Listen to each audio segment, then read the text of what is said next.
কেউ নেই। তাই একদম চিন্তা করবেন না হিন্দুরা, চিন্তা করবেন না। 2002-এর পরে যারা এসেছেন, যাদের এখানে জন্ম নয়, বাবা মার জন্ম নয়, তাদের সিএতে অ্যাপ্লাই করতে হবে।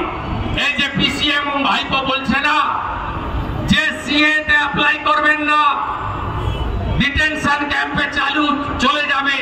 প্রথমত বলি, যারা হিন্দু, শিখ, খ্রিস্টান, জৈন, বুদ্ধিস্ট, পার্সি, এরা একদম ফুল প্রোটেক্টেড।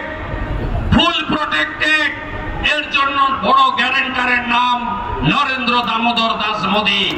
আপনি সিএতে অ্যাপ্লাই করুন, বাকিটা ভারতীয় জনতা পার্টি সরকার বুঝে নেবে। একদম চিন্তা করবেন না। ইতিমধ্যে হাজারে 30,000-এরও বেশি গত কয়েকদিনে সিএতে আপিল করেছেন। আমরা তাদের সাথে আছি। তাই আজকের এই কর্মসূচি হাইকোর্টের নির্দেশে,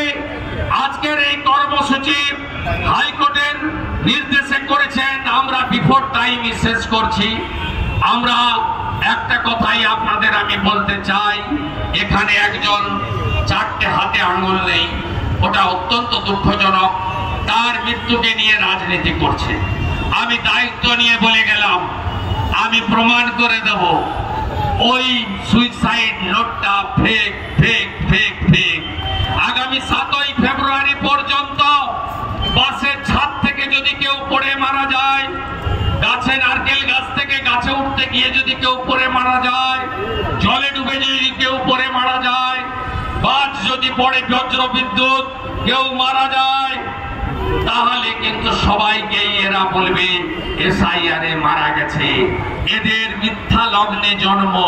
বিজেপি এপ্রিল মাসে এলে প্রথম নজরুল মঞ্চে মিথ্যাশ্রী পুরস্কারটা আমরা পিসি মমতা ব্যানার্জিকেই দেব। এদের একটা কথা বিশ্বাস করবেন না, মমতার মিথ্যা কথা এক।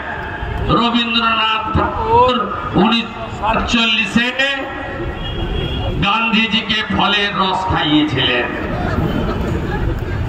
রবীন্দ্রনাথ ঠাকুরের প্রয়াণ হয়েছে 41-এ। মমতা ব্যানার্জির মিথ্যাচার 2। মাতঙ্গিনী হাজরা পিছাবনিতে শহীদ হয়েছেন। মাতঙ্গিনী হাজরা হাতে শাক আর জাতীয় পতাকা নিয়ে শহীদ হয়েছেন 1942-এর 29 সেপ্টেম্বর তমলুকের থানার সামনে পানপুকুরে। মমতা ব্যানার্জির মিথ্যাচার, ইন্দিরা গান্ধী চাঁদে গেছিলেন। মমতা ব্যানার্জির মিথ্যাচার, রাকেশ রোশন চাঁদে গেছিলেন। মমতা ব্যানার্জির মিথ্যাচার, 1500 কেজি ওজনের বাচ্চা জন্মগ্রহণ করে। মমতা ব্যানার্জির মিথ্যাচার, পৃথিবীর দেশের সংখ্যা 1177। আর কত বলবো আমি?